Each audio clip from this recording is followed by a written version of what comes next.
Welcome along to It's Called Soccer, the show with the biggest stories, the best guests, and so much more. I'm Rebecca Lowe, lead host of the Premier League on NBC, and I'm joined by 8-time Premier League winner Gary Neville and 2005 Champions League winner Jamie Carragher. Don't forget to subscribe wherever you get your podcasts, Spotify, Apple. Also, we're on YouTube, and the show comes out every single Wednesday. Here's what's coming up today. Can it get any worse for Tottenham? And is it time for their owners to move on? There is strong rumours knocking around that they are looking to sell the club. We discuss more eye-catching quotes from Ruben Amorim. I just think this is Ruben Amorim and we're getting to know him. And this is how he's going to go about it. Are Arsenal being treated unfairly by referees? Every time they have a decision go against them, it's like the end of the world. We have a brand new feature with our fan duel picks of the week. Come on then, what are you going for? I'm going to go 3-2 Palace. Oh. And NFL legend JJ Watt joins the pod to discuss Burnley, English breakfasts, and Patrick Mahomes. He doesn't need the biggest stats. He doesn't need to win the regular season MVP. All he wants to do is win the Super Bowl. That's all coming up on this week's It's Called Soccer.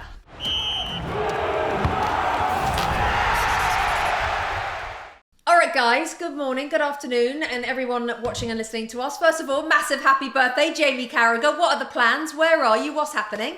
Well, I'm in a hotel in London. I was due to get spoilt rotten, as I deserve to be on my birthday. But it's been a change of plan because I think Mr. Young James Carragher is playing tonight for Wigan against Peterborough, so we'll be watching that. Oh, and you know, that is the perfect way to make the link to the Peloton moment of the week. What a week for James Carragher. Go. Yeah, it was amazing for all of us as a family when he got the first goal. And me dad and my father-in-law go to every game. They'll be at Peterborough tonight, and they have a bet on him every game, and they didn't have a bet on him. So as soon as the goal went in, we were all celebrating. But my dad was going mad because he hadn't had the bet on and made a few quid. On getting the first goal. Well, not even just the first goal scorer, any time goal scorer. I think he's normally about 20 to 1 or something. So that was the initial reaction from my dad on one side. But yeah, made up because he's been through a lot a couple of years ago with a knee injury and stuff like that. I mean, me and Gary know football's not easy. It's a roller coaster, ups and downs. But that was one of the good days that makes it all worth it. So hopefully we get a few more of those before the end of the season. And it was 1-0, wasn't it, as well? Yeah, it was the first goal. It was in the first sort of 7 or 8 minutes of the game. Yeah. And listen, it gets attention because he gets the goal. I get that, but I was more pleased about the fact that the team won and he kept a clean sheet, which is his job. You know, defensively, you know, there's no point getting a goal and you draw 2-2 or 3-3 or lose or something like that. So the main thing I think the manager will be happy about is the fact that they look strong defensively, and hopefully that'll be the same tonight. First professional goal for James Carragher in Wigan Athletic's win over Bristol Rovers, which plenty of people in the States could have seen because it's all available on CBS, the Football League, and Paramount Plus.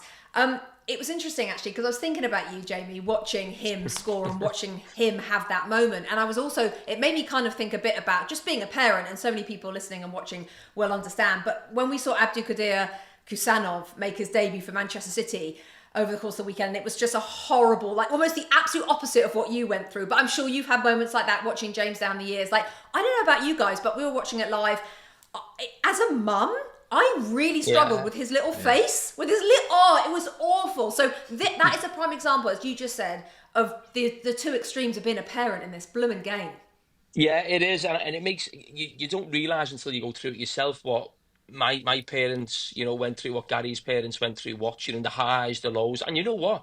We were probably two of the lucky ones that we probably had more highs than lows because of maybe the clubs that we played for. And the majority of players probably don't win trophies, or, you know, there's injuries or ups and downs, maybe relegations and things like that. So we're probably two of the fortunate ones, because in the main, football is a game that can just, you know, you're in the gutter 1 minute and you're up in, you know, with the clouds the next. That's just the nature of the game. And I think when you think about that lad at Man City, I think everybody watching that just felt like giving him a hug. You know, he didn't even have to be his mum. I don't even know the fella. I mean, I don't even like Man City. And I wanted to give him a hug. Gary, you were there. You said afterwards he looked like he was trembling at one point. Yeah, there was a picture of his face, wasn't there? I think that after, maybe it wasn't after the goal, maybe it was after when he did give the foul away on Cole Palmer and he got booked. And there was his face, and it genuinely looked like he was getting quite emotional and he was trembling. But look, It could have gone worse for him. I mean, obviously the team won. He obviously got through 50-odd minutes. But I agree. I said afterwards also as well, as a defender, you play most of your career in fear of making a mistake, knowing that you're never going to really win your team the game unless you're James Carragher. You know what I mean? you, as a defender, you're going out every week thinking, actually, the best I can hope for here at the end of the game is that people don't talk about me, and that actually we've not made a mistake. And that's the reality of being a defender. I know it's changed slightly nowadays, but making a mistake, particularly as a young defender, is brutal. My little boy is 8 and I feel sick when I watch him, which is ridiculous, but we're all the same, and I can't even imagine how amazing that was for you, Jamie. So that was our Peloton moment of the week, Mr. James Carragher with his first professional goal. So that's brilliant. Let's go to something which isn't as good, which is Tottenham. Gary and I talked at length, Jamie, last week about Ange Postecoglou. This week, I want to just slightly shift the onus and the attention, because the fans did, with the banner that they unfurled. 24 years, 16 managers, 1 trophy, time for change at the end of the game, at the end of the defeat against Leicester at the weekend. Daniel Levy is now under pressure. We know that's when that camera starts going on Daniel Levy, that's when things start to change. He has got to give Postecoglou some players in the next 7 days, hasn't he? Yes. You know what? When I'm critical of Daniel Levy, it's not really just about this season. I think there's separate issues, mate. I think where Tottenham are right now is definitely, I'd be looking more at the manager, I must say. But in terms of, Tottenham not winning a trophy so long, going through so many managers, that's almost like a different issue. I do look at the business they did in the summer. When you look, I think they brought 3 18-year-olds in alongside Solanke. Now, at the time, I thought Tottenham would be okay for a top 4 position. That's been obviously one of the worst predictions you can get. But that's almost come back to bite them in that situation. But you talk about buying players. The problem they've got is those players will eventually come back fit. I can understand clubs sometimes thinking, well, okay, it's okay if I give you 40, 50 million now. Now, is this player I'm going to buy it? Is he going to play when everyone's back fit? Now, sometimes if that's a no and you're just bringing in a body, I can understand clubs thinking, it's a few quid to shell out. People know we're desperate. But it might be getting to desperate times for Tottenham, because it's getting to the stage, if they don't win a game in the next 2 or 3, you would have to start looking at the relegation situation. I know that sounds bizarre, but you would. They've lost to Everton and Leicester. Their teams who are fighting relegation. But in terms of bringing players in this window, I think most teams, they look transfer-wise maybe 2 or 3 windows ahead.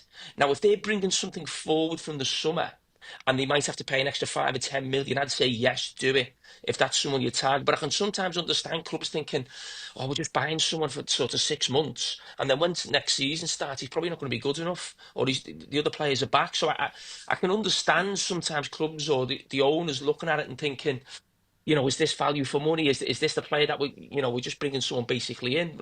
Now, can they get someone on loan? I'm not sure of the loan situation, but listen, they've got problems injury-wise, but they still should not be getting beat heavily as they were at Everton, and the scoreline was a bit of a fake, scoreline really in the end 3-2, and you shouldn't be getting beat at Leicester at home. I don't care who's on the pitch. None of those Leicester teams would get in that Tottenham team, no matter how many injuries they've got. So that's on the manager. The next 4 games, Gary, for Tottenham are big. Elfsborg in the Europa League, then it's Brentford in the league. Then they've got the Liverpool game, the second leg in the semi-final of the League Cup, and then they've got Villa in the FA Cup. Do you think after those 4, if he makes it through the 4, that's then going to be he's in or he's out? I think the Cup's are big for him, because I think a trophy would obviously sort of take away the pain of the league. I get what Jamie's saying about getting caught up in a relegation battle, but they can't afford to do that. The one thing I would say about Daniel Levy is, and look, these are rumours, but there is strong rumours knocking around that they are looking to sell the club, and that the majority shareholder, Joe Lewis, is looking to get out. So, at the moment, they're never going to sort of publicly put the club up for sale. I don't think they're going to do what, say, FSG did a year or so ago, where they said publicly announced investment, or Manchester United when they said they were looking for a strategic review of their ownership. I do think that they privately will be looking to potentially get out. So Tottenham fans might get what they want in the next 6 months, 12 months, if they can find a buyer at the right number. But in terms of, I said last week, I'm not changing my position. I think if you can get the players back and he can get through these next few games, if he can get to a Carabao Cup final, Daniel Levy's obviously sacked Jose Mourinho before on the eve of a cup final. I think that will mean that Ange Postecoglou stays to the end of the season. However, if results keep coming like Saturday and they go out the 2 cups, I'm not sure what could save him, because I think it would become toxic. And from manager's point of view, he's a good man. I know you had the debate last week, Rebecca, about his interviews are challenging, but I think that from my point of view, I would like to see him in place for the rest of the season. But sometimes it can be taken out of your hands. Okay. Another topic we talked about last week, but the problem is this Premier League just keeps giving us another layer to every story. We talked last week, Jamie, about Ruben Amorim, of course, and his comments about being the maybe worst team in United's history. This weekend, they go to Fulham, they grind out a victory, and afterwards, he stole all the headlines with his line about he'd rather play his 63-year-old goalkeeping coach, Jorge Vital, before playing a player that doesn't give the maximum. And that was an answer to a question distinctly about Marcus Rashford, and hence all the newspapers put it together and say, I'd rather play a 63-year-old than Marcus Rashford. Where are you with these kind of sound bites? You know what? I've got to be careful, because I think I was critical of Amorim with the comment about saying Manchester United were the worst team in maybe the history of the club or something. And I've questioned other players at different times on shows with Gary, Monday Night Football. And it's not that I'm rowing back on that. It's just the fact that I sometimes think, we're in the media. We lap this up. So I sometimes think, should I be saying, this guy shouldn't say that, or he shouldn't do that? Now, what I would say is, in terms of being in the media and not being a Manchester United fan, I think it's great in that, there's something to talk about. We're talking about it. It's a quote that'll go everywhere. And I think the guy's clever enough and charismatic enough in press conferences to know exactly what his words are saying and the effect they're going to have. I don't think this is a case of this guy getting misquoted. His English is really good. He's sharp. He's switched on in the press conferences. I think he never gives an answer where you think, oh, he didn't quite understand the question there. As we've seen with a lot of foreign managers. So he knows exactly how he's going about it. So I think we're going to enjoy him over the next couple of years in terms of stuff that he's going to say. Now, but if I was a Manchester United fan, or this was a Liverpool manager, I think I'd have my head in my hands a little bit, thinking, oh, everyone's going to jump on this. Everyone's going to, this is going to be a big story for the next few days. We need to sort of quieten things down and not be on the back page of every newspaper every week. So from my point of view, I think it's great. I can understand Gary might be a little bit frustrated with it, but I think we've just got to get used to this guy coming in. This is how he's going to go about it. He's really good in the press conference. He speaks really well. And now and again, he's probably going to overstep the mark or say something that maybe he regrets, because I think he came out last week and said, I'm a young man. Sometimes I say things, I make mistakes, but he didn't seem that disappointed. He was actually laughing on the back of that. And I just think this is Ruben Amorim, and we're getting to know him. And this is how he's going to go about it. Gary, where are you on the Rashford comment? I mean, look, I if you remember on this podcast probably 2 months ago now, I pointed out when Rashford went to New York. If you remember, I said at the time, I thought that might get him off to a bad start with his new manager. You asked him about it. You actually asked Amorim about it, didn't you? I did. And to be fair, Amorim said that he blamed the club at the time for not preventing him from going, rather than saying it was the players' fault. Obviously, Casemiro and Rashford both went. But what was clear is that they thought that shouldn't be happening in the future. So he set out clearly that he didn't like the idea of him going. So obviously, he played him in the first game. Something's materialised over the next few days, whether he's not turned up for training, he's been ill, he's not trained well. All those things are sort of, if you like, been rumoured. All I would say is, more than anything, is... Look, I think Ruben Amorim is obviously going to shoot from the hip. He's going to say what he feels and he's going to say what he wants. And to be fair, Manchester United fans have been served up some right guff in the last 10 years. And they've also had managers that have tried to defend players regularly, which is the right way to go about it. I played in a dressing room under a manager who would defend his players to the hilt.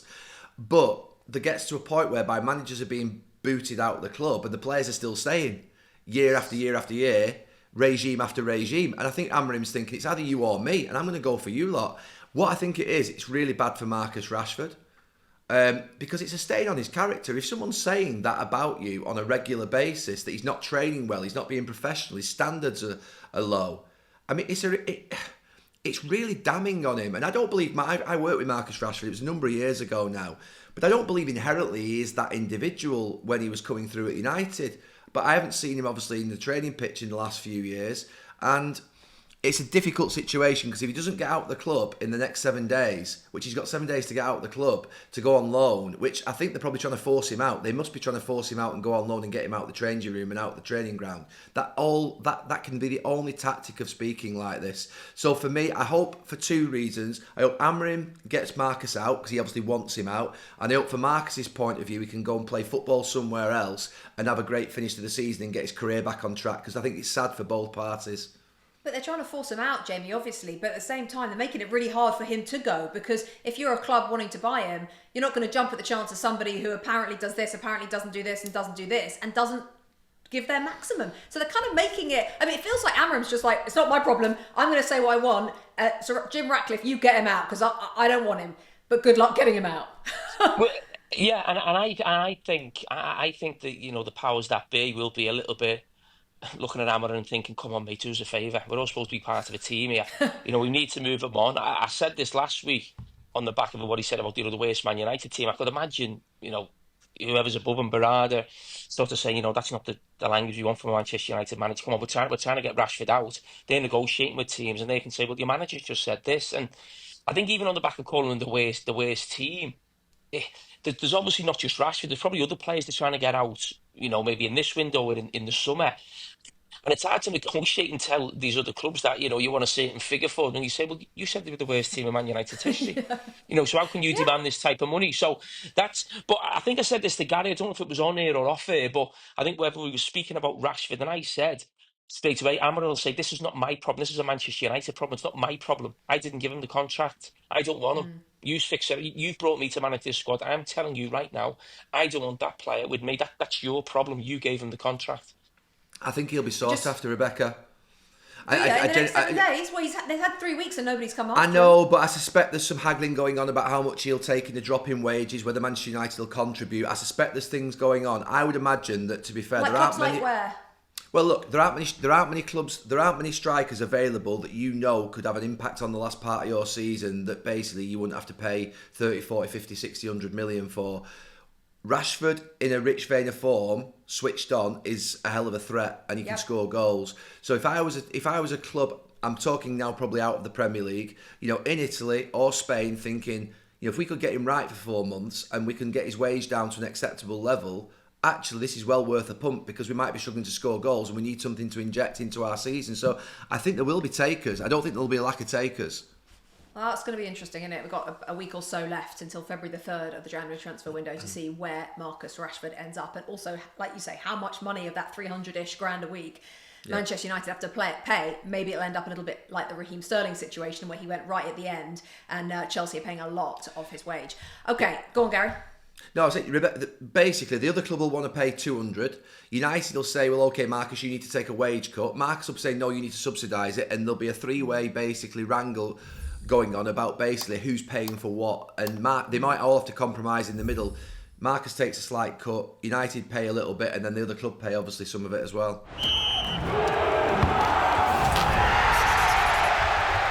This episode of It's Called Soccer is brought to you by Huel. Here it is, Gary, here it is. I'm going chocolate this week. How's your week been? How many Huels have you had to have? I've had a couple. It's come in handy. I was busy. I've been away for 3 or 4 days, having meetings, grab and go type stuff, getting back to the football at the weekend, and I was in London. So yeah, there was a couple of days where I needed one. But yeah, the chocolate one, I mean, I know that it's everyone's preference, but mine's definitely the vanilla.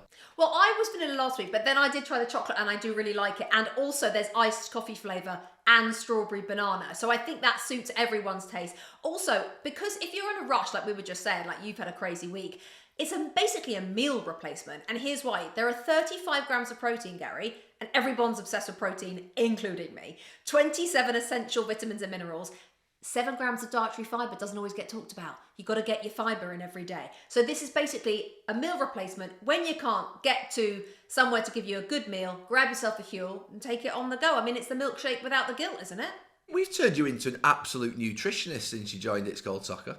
I know, because Huel's got a flipping load going on all the way down the side. So if you want to start off your day strong with Huel, the ultimate meal on the go, right now, customers can try it for 15% off using our exclusive code ICS at huel.com/ICS. So that is 15% off, Gary, plus a free gift free gift for new customers with the code ICS at huel.com/ICS. Gary's vanilla. I'm chocolate now, but maybe next week I'll be strawberry banana. This episode of It's Called Soccer is brought to you by Peloton. With the return of the Champions League and the last week of the Premier League transfer window, the football does not stop nowadays, and trying to stay fit with my schedule is a big challenge, and that is where Peloton can make the difference. Whether you're squeezing in a strength class, my personal favourite, in your lunch break, or you need a quick running session just to clear your head, Peloton's variety keeps you on track. From recovery workouts to marathon prep, Peloton has programs and classes that will help you meet any goal in any schedule. Plus, with the All Access membership, you can work out where you need to, at home, on the road, I do it at the hotel, or at the gym. Peloton's right there. And if your team still haven't made that January signing, Peloton's meditation classes are a great way of finding a bit of calm while you wait. Find your push, find your power with Peloton at onepeloton.com.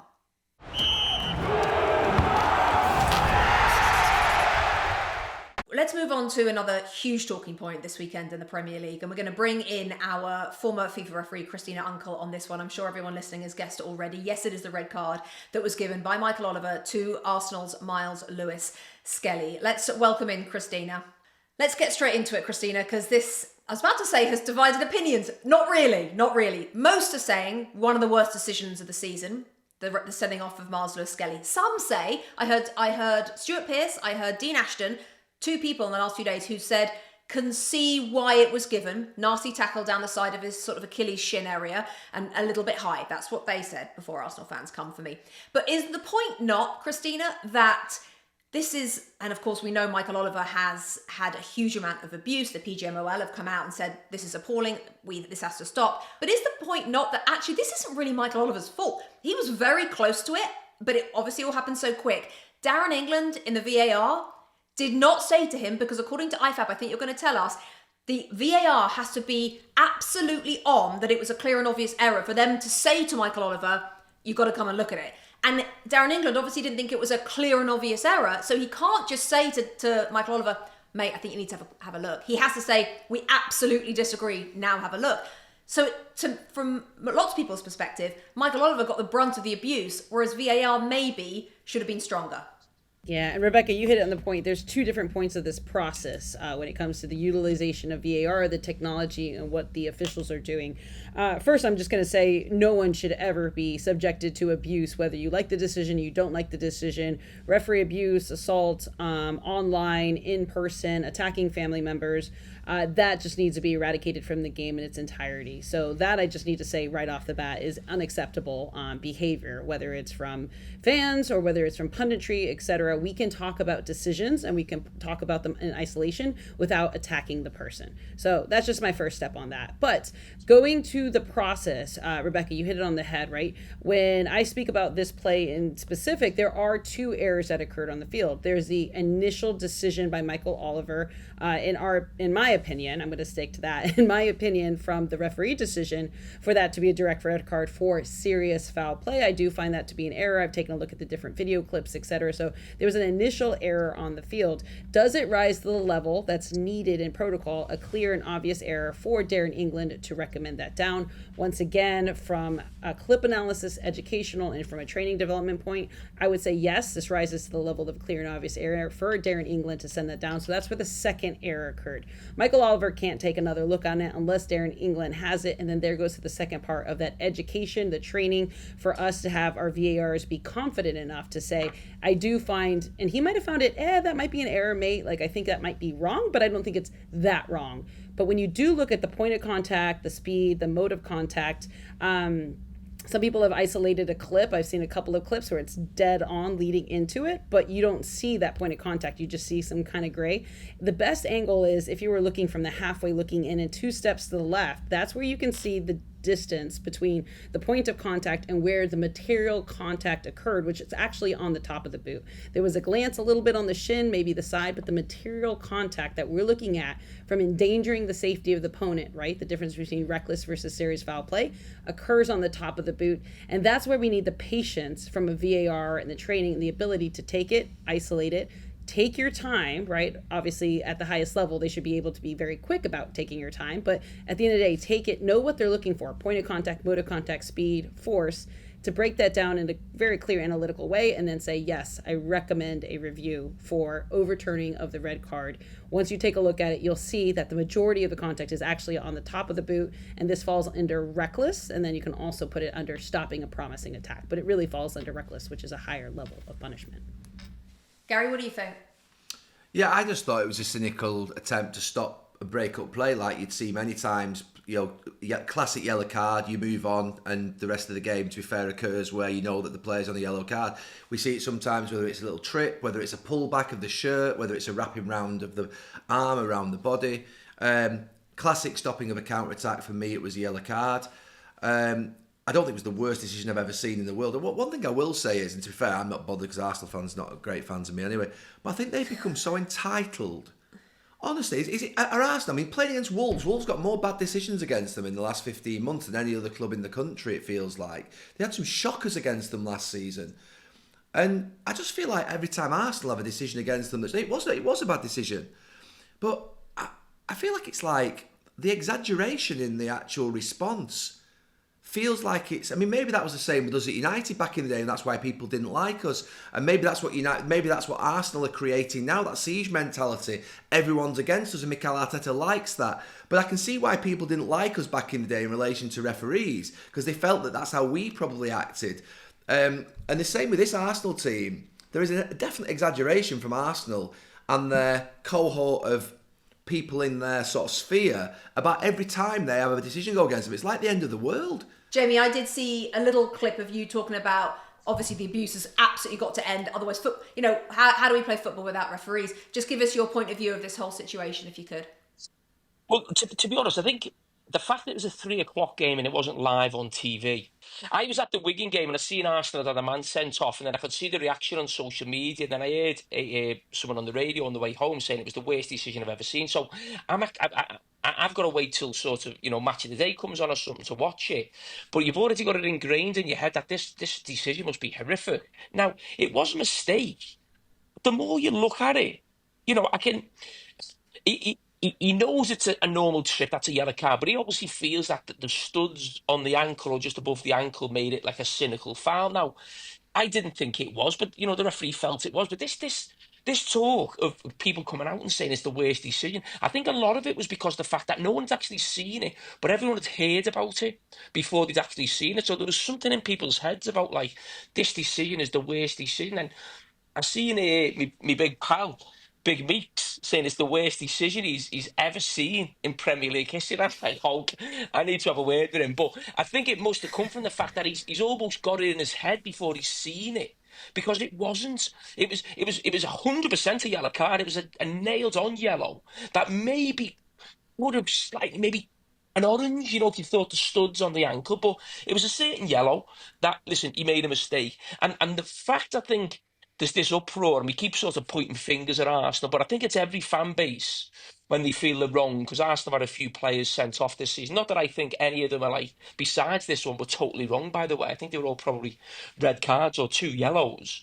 But I think the situation Arsenal find themselves in the league is that it feels like the one game, I said this last week, the one game away from a crisis, even though they're having a really good season, but because Liverpool are where they are and it's not Man City, there's this frustration and this anger that this was supposed to be us, and it feels like every game is on the edge. Yeah. Where when you see Liverpool play right now, it doesn't actually feel like they're in a title race. It feels like we are in January. It's just they drop points, but it doesn't feel like the end of the world. And then maybe they win the next game, but it feels a lot more calmer.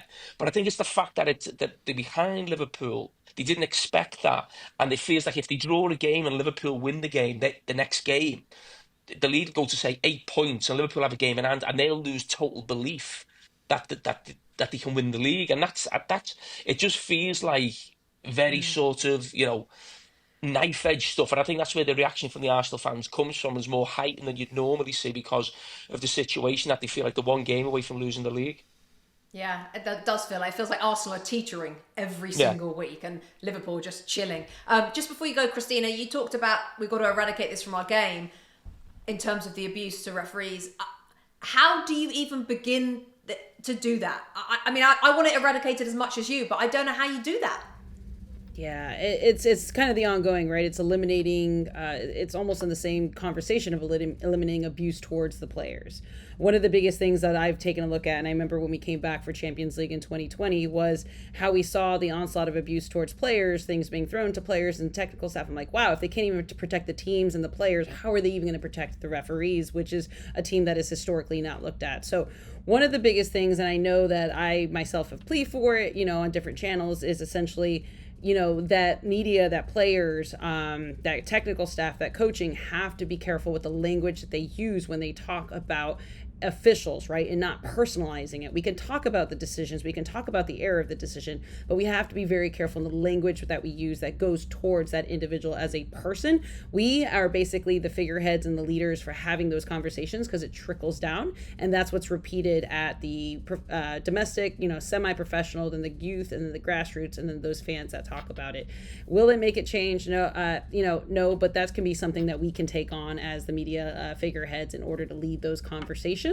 And just having more organizations and not just putting out, eliminate referee abuse, eliminate racism, like actually do something about it. But it's going to be a continuing struggle. It will always be a continuing struggle, but it's something that's worth fighting for regardless of how difficult it is. Christina, thank you so much for joining us. We'll see you soon. Thanks, Christina. Yep, thanks for having me.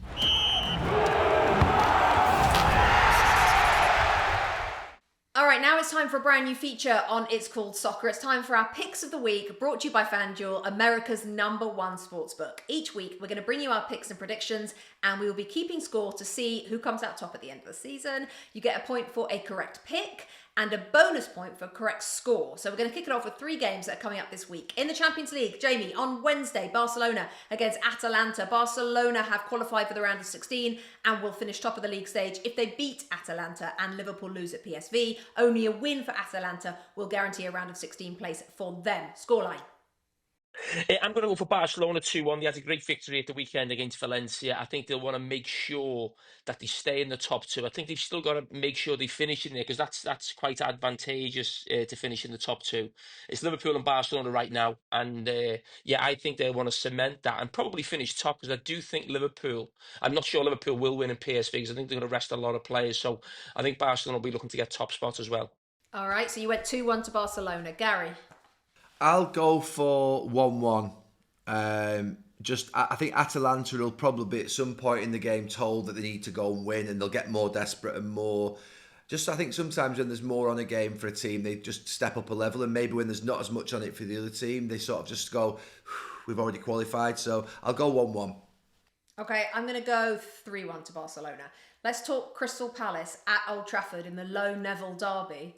Manchester United, Crystal Palace. Jamie, you go first.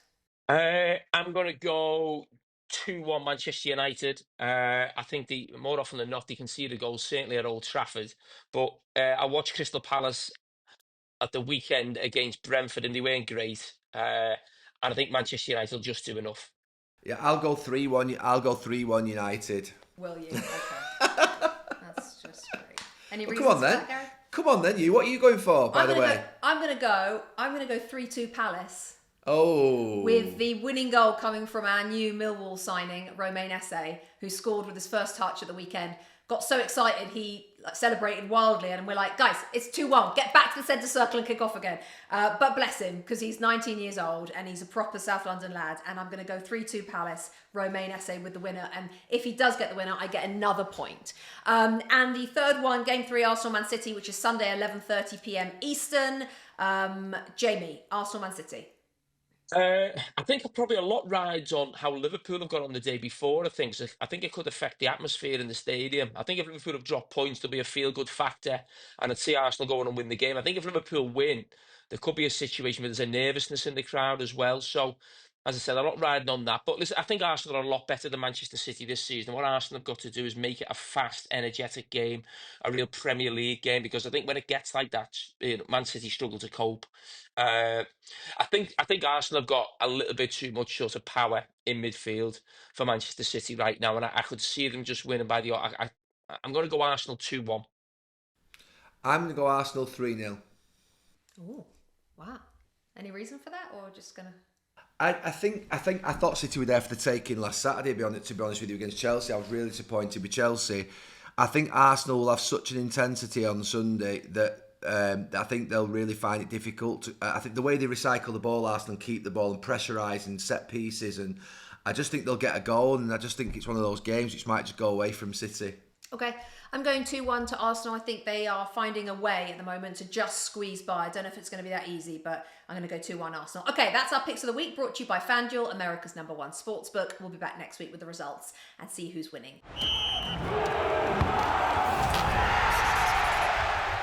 It's Called Soccer is brought to you by our partner FanDuel, America's #1 sportsbook. Whether you want to bet on match results, your favourite players, live bet a winner, or even corner kicks, FanDuel is the place to get into the action. New customers can bet $5 and get $200 in bonus bets if your first bet wins. That's $200 in bonus bets.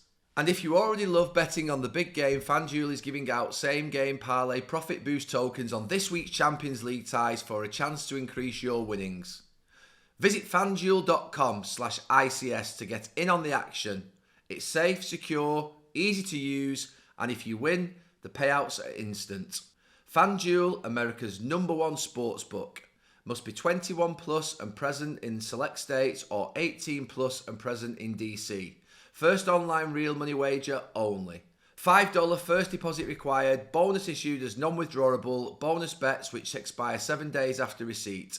Restrictions apply. See terms at sportsbook.fanduel.com. Gambling problem? Call 1-800-GAMBLER or visit rg-help.com.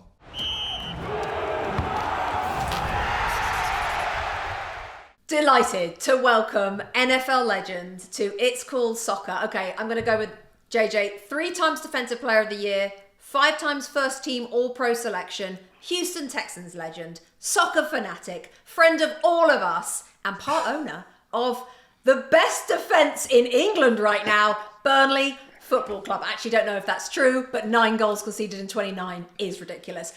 JJ, that is where we're going to start. The Burnley cap is on.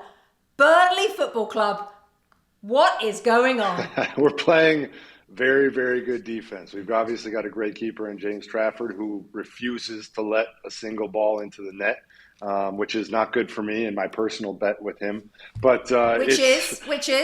He's a huge Cincinnati Bengals fan. So we message back and forth all the time after every game. And after one game in early December, he said, "Do you fancy coming out of retirement and playing for the Bengals?"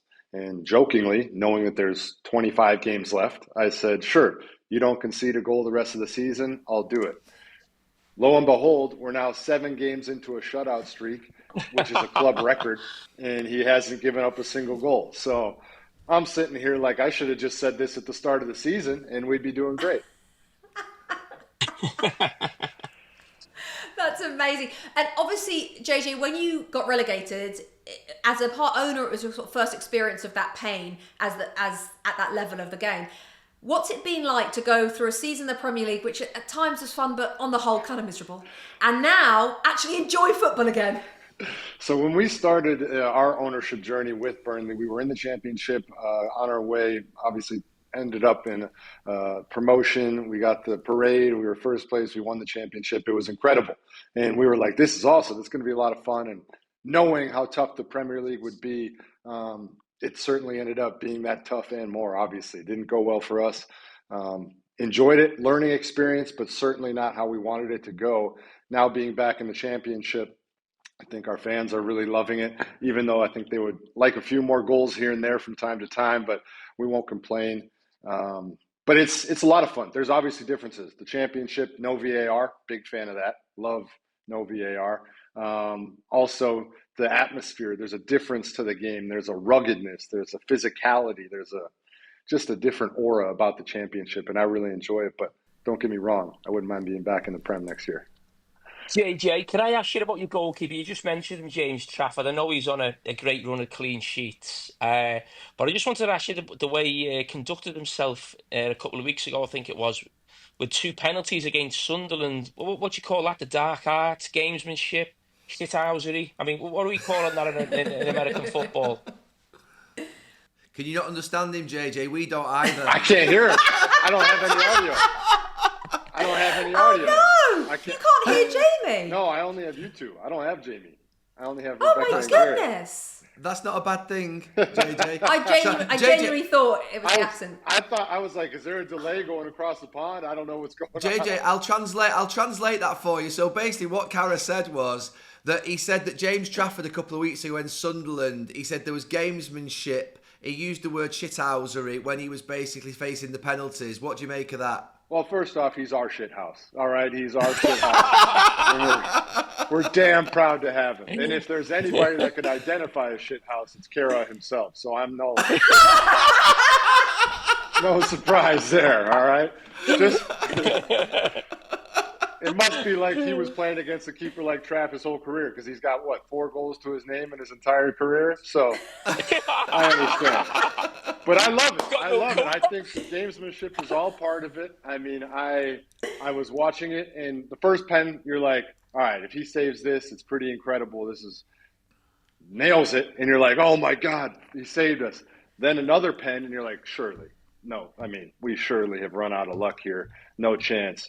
And then his hammy tightens up. Everybody's hammy tightens up, guys. You know, not enough fluids. He didn't stretch, so he stretches it out. Sure enough, guy goes same corner, trash, same corner, cool as he liked. Now, I wanted to ask you about being an owner, coming out of the Championship into the Premier League last season. I think you spent like 100 million.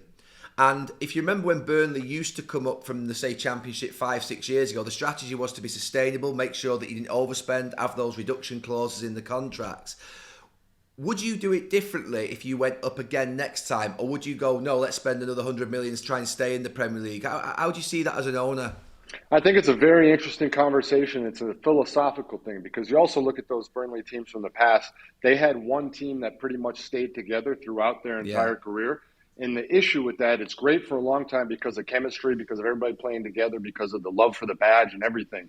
But they also age together. So then near the end of that run, you have a squad full of older players, and you haven't necessarily filled in that influx of younger guys to fill in and have learned from them. So our experience this past time when we went up, we had a younger squad of players and some of those guys. So we tried to add to it. And sure, you can look back at it and say, should you have just kept that exact core team together and hope that that chemistry and hope that that camaraderie was enough to maybe perform better results? Yes. But then if you have the same season that we had, people are going to come at you and say, you didn't spend enough, you didn't spend it properly, you didn't do everything. So did we learn a lot from that? Absolutely. In hindsight, knowing what we know, would we have done it differently? Of course, because the results weren't what we wanted. So certainly there's things that you learn, but we're also we're structured differently than that Burnley team of the past. It's different than the Sean Dyche era. We are doing things differently. We have some great players that have gone on and done great things. You have Wilson Odegaard, you have Sander Berge. There's some of these guys that are just different than the past. But yeah. Do I miss Nathan Tella? Yes, I love Nathan Tella. I miss him, and wouldn't mind seeing him back in a Burnley kit someday.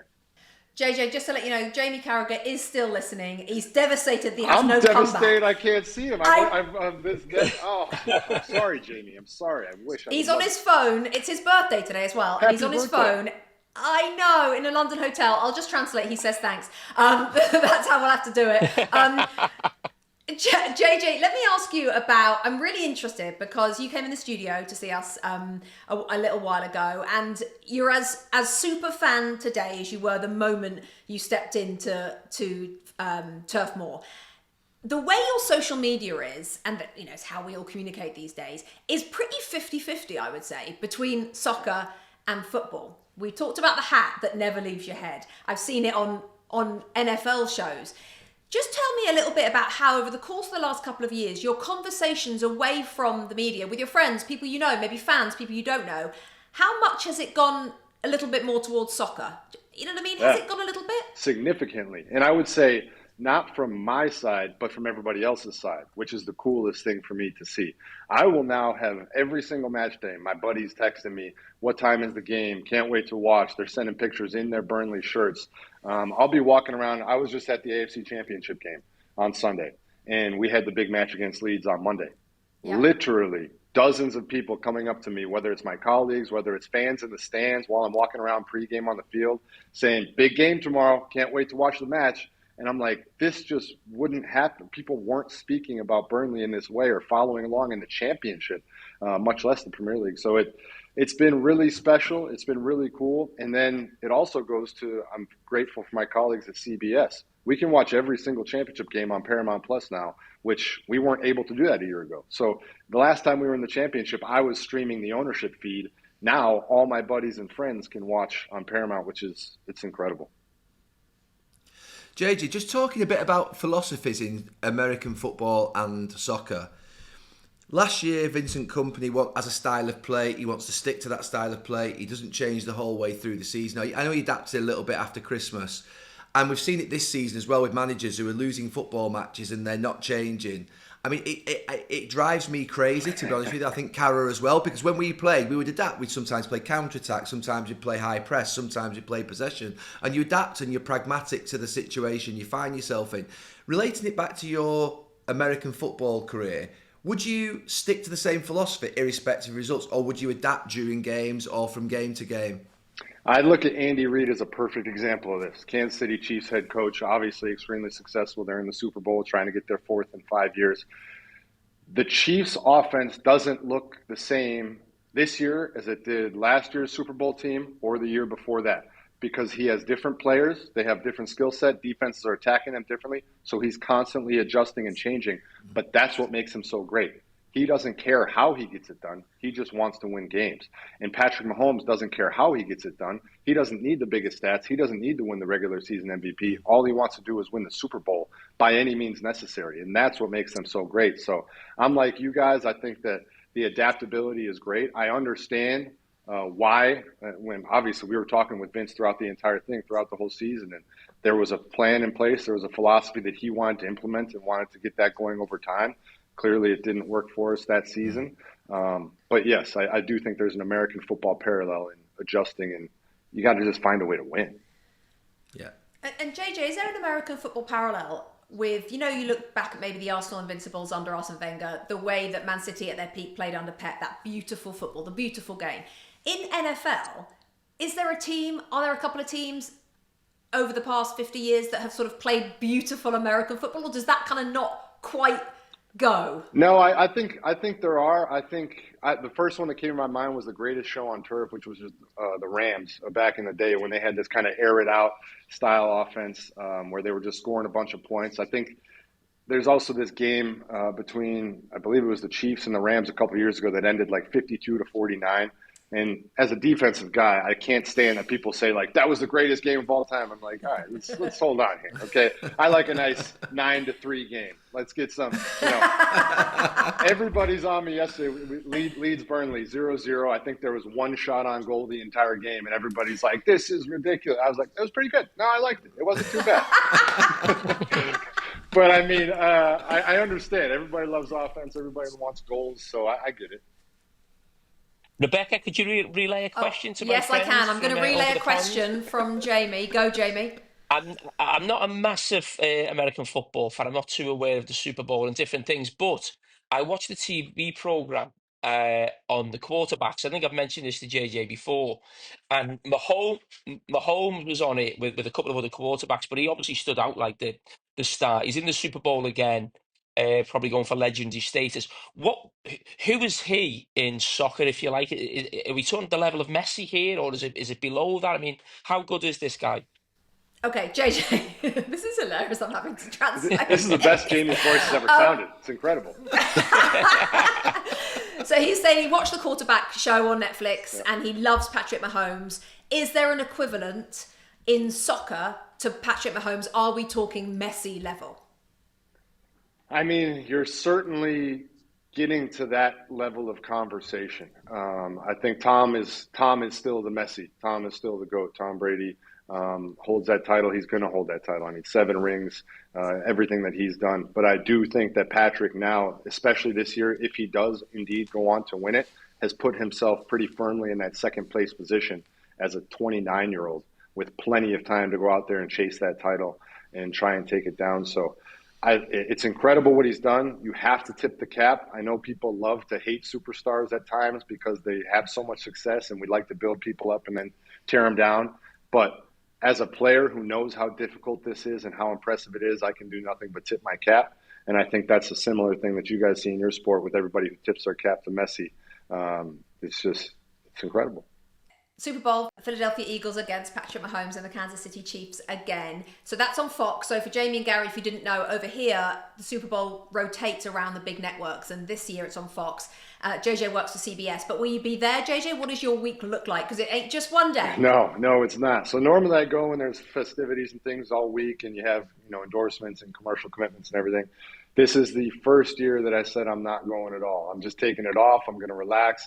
My wife's birthday and our 5th anniversary is coming up. So I'm going to take her to the Bahamas. We're back where we got married. We're going to have some fun and enjoy ourselves and relax a little bit. JJ, I was at breakfast this morning in Manchester with Damien O'Donoghue and Sean Horwitz. Oh, yeah. Do you know that? Yeah, what are you doing with those guys? I just caught up with them this morning. They've been to the game last night. How are you enjoying being an owner? What input do you actually have into the club, and how do you bring value? I'm more interested. Hang on, what you had for breakfast? Big English breakfast fan. Big English breakfast. Baked beans. Hang on. Beans on toast. You tried with us in the studio, and you were a big fan of the first time you'd had beans actually on toast. This is the American dream. The American way. That is magic. That is magic. No knife and fork. Yeah? What do we think? Massive pause, mate. Yeah. Don't worry about that. I mean, I don't know how you couldn't love it. It's buttered toast with baked beans. Now let's go ketchup. We helped him out that, yes. But go, Gary. What did you eat? Sean had an English breakfast straight in, full thing. I had an omelette. Okay. There's a reason that I had an omelette, JJ. I'm not quite in the category of you when it comes to health and sort of well-being, so I just thought, right, I'll just go for the protein. Love it. No. What's on your English breakfast plate, JJ? What do you have? Full fry up, and then I take the black pudding and I chuck it. I don't want any of that. Yeah. No interest. I take the tomato. I chuck the tomato. I have no use for a quarter of a tomato. I don't know what that does on the plate for anybody. I double up on the sausage. So I double up on the eggs. I double up on the beans. I just want some meat and potatoes. I'm from Wisconsin, so when you guys started putting beans on toast and you're just carbs on carbs, I said, sign me up. Give me more.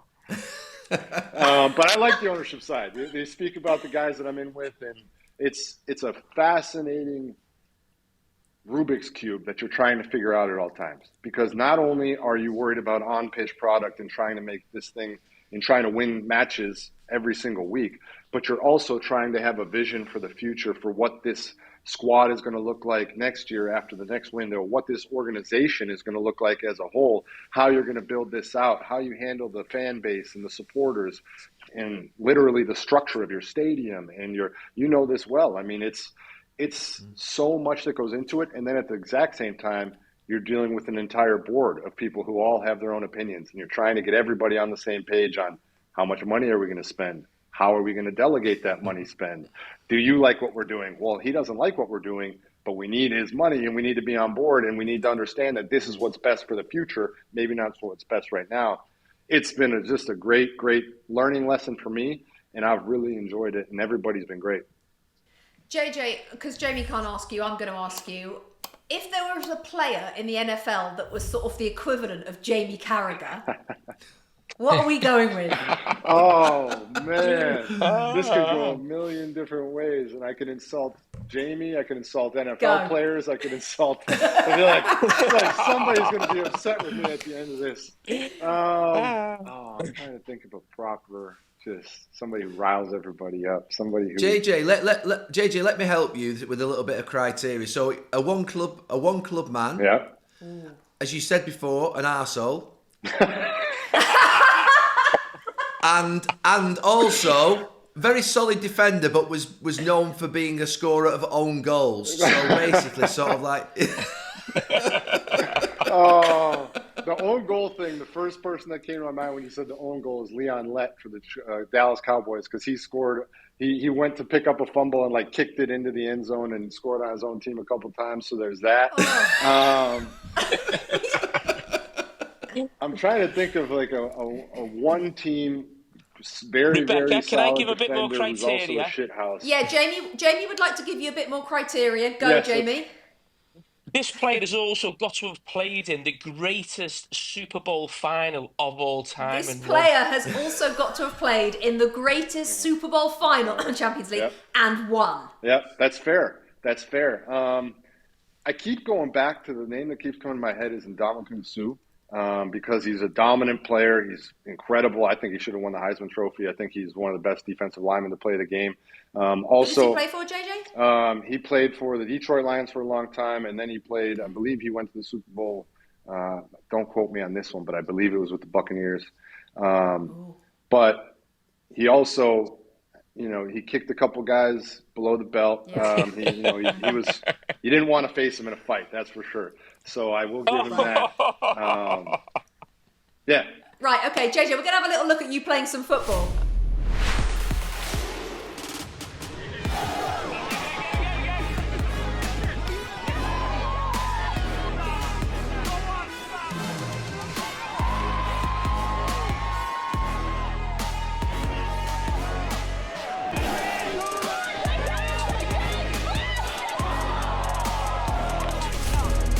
You have to understand your skill set on the pitch. And mine is I'm a better door than a mover. And so I just stand in the way and I hope to God that they run the ball directly into me. And a couple times it worked out well. The endurance is an issue. The endurance, I give you guys credit. I like football that it's 6 seconds and then you get a 40-second break. 6 seconds and a 40-second break. So I probably would, my work rate would be criticized heavily. JJ, arguably in retirement, I feel like you might be even busier than you were as a player because you're on a lot of shows, you're doing a lot of things. My kid for breakfast this morning had a bowl of Kelsey's, so we're now waiting for a bowl of Watts, by the way, but for the watching audience, if you did do, I know you were on the Wheaties, but if you did do a bowl of Watts, you and TJ, could you give us your 3 cereals? Ooh. So the Kelsey brothers did Cinnamon Toast Crunch. I mean, this is really going to make the edit. Cinnamon Toast Crunch. They did Reese's Puffs, and they did Lucky Charms. What are your 3? I mean, those are strong. People love cereal. First of all, I have to say I do feel like I have been busier in retirement than playing, but that's because I made the mistake of modeling my career after Gary and Kara in that they just don't stop. Right. I mean, I see these guys everywhere, and they set a bad example for players. You're supposed to retire, go off to Mallorca, and just lay on the beach for the rest of your life. And I see these guys working everywhere, and I'm like, well, I'm not going to be a scrub, so I better get to work. But my cereals, I was a big Captain Crunch fan, Crunch Berries specifically. Right. Now, ruin the roof of your mouth, and it's very painful to eat, but delicious when you do. Cinnamon Toast Crunch was certainly up there, so I think that would be in. Okay. And then recently, I think this is an age thing as I get older because it's not as fun of a cereal, but I'm a big Honey Bunches of Oats fan. Me too. So big Honey Bunches of Oats. That would be an insane combination. By the way, how is there not a cereal, Gary Neville, Jamie Carragher, like a G-Nev Cara cereal? Yeah, it's coming. Okay, before we go, really difficult question, has to be asked. Not sure if you've been asked it before, we're asking it right now. Texans to win the Super Bowl, Burnley to win the Premier League, as they say in America. Oh, to win the Premier League? Oh, Burnley to win the Premier League. Come on. That was easy. What about Texans to the Super Bowl, Burnley to win the FA Cup? Ooh. I mean, I'm invested now. Like I'm in now. This is me. Like I would. Don't show this in Houston. Just don't show it in Houston. Don't play the clips in Houston. But to see our club lift the trophy, like now being a part of it, like this is my squad. Like when I was playing, obviously with Houston, you're a part of that, and you feel like you're a part of that. I think for my brother in Pittsburgh, obviously the blood connection. Like I want him to go out and win. I obviously want Houston to do great. But if you're asking me today, I would love to see Burnley lifting that trophy. It was so much fun 2 years ago to watch us lift that championship trophy. I hope we get to do it again. But yeah, I wish the FA Cup had the proper value in everything that it deserves, that it should have. It seems like it started to lose it a little bit here in these last few years. And I do wish that it still held what it's supposed to hold in terms of notoriety and prestige. Yeah, I think I hear from both Gary and Jamie, and I think you'll be in the Bahamas, I think you said. But the day before the Super Bowl, it's Burnley Southampton in the FA Cup, so we wish you luck. I will be watching. The 5th round. Yeah, I know you will, and good luck against Portsmouth Saturday. as well this coming weekend. JJ Watt, absolute legend. Thank you so much for joining It's Called Soccer. No, thank you guys. I want to say, I try and say it every time. I try and say it every time I'm on with you guys, but all three of you have done so much for the sport here in America, internationally, everywhere. I appreciate it as a fan of the sport, the entertainment that you bring, the knowledge that you bring. Most importantly, the laughs, just the way you guys handle each other. You don't take yourselves too seriously. You have fun with it. You guys really, really have done so much for the sport here in America, and I appreciate it very much. And I always appreciate you having me on to talk about Burnley and everything. So thank you very much. Thank you, JJ. Thanks, Thank you. JJ. Thanks, guys. Have a great day. Have a great chip. Happy birthday, Kara. Enjoy it. Thank you. He says thanks.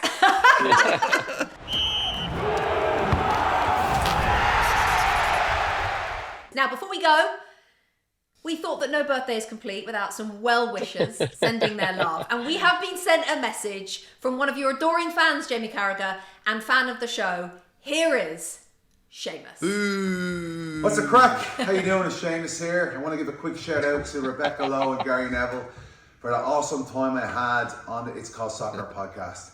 Had an absolute blast. And to Jamie Carragher, who I thought was going to be there and wasn't, I have to say I'm a little bit disappointed I didn't get to see you.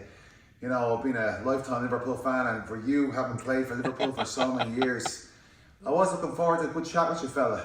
But either way, I'm here to talk about a very, very important date in world history. January 28th, 1978. That's right. The year the Celtic Warrior was born. It's me. I know, and of course, you too, Jamie. You know, I don't know if you saw when I was on the podcast, I turned Gary Neville into a human pretzel.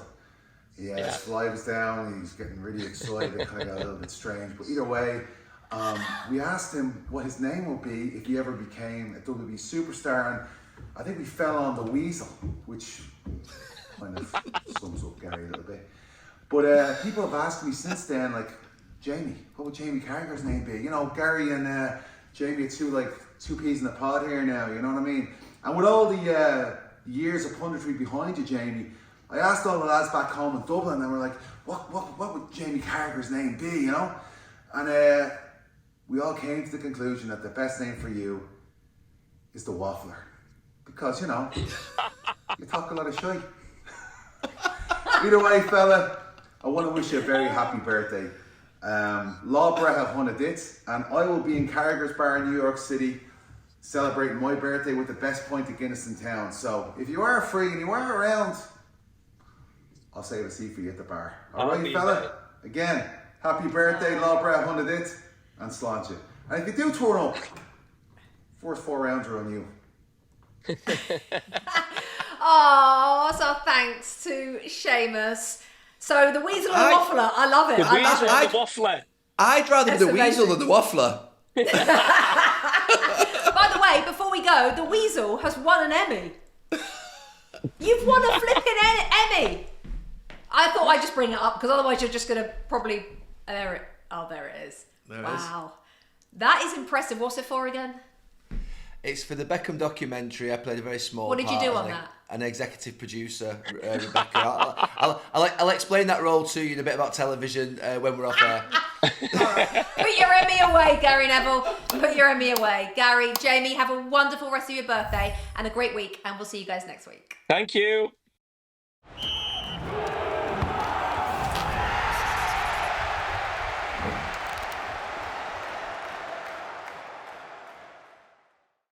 Must be 21 plus and present in select states. For Kansas, in affiliation with Kansas Star Casino, or 18 plus and present in D.C. Gambling problem? Call 1-800-GAMBLER or visit rg-help.com. Call 1-888-789-7777 or visit ccpg.org/chat in Connecticut or visit mdgamblinghelp.org in Maryland. Hope is here. Visit gamblinghelplinema.org or call 800-327-5050 for 24/7 support in Massachusetts. Or call 1-877-8-HOPE-NY or text HOPE-NY in New York.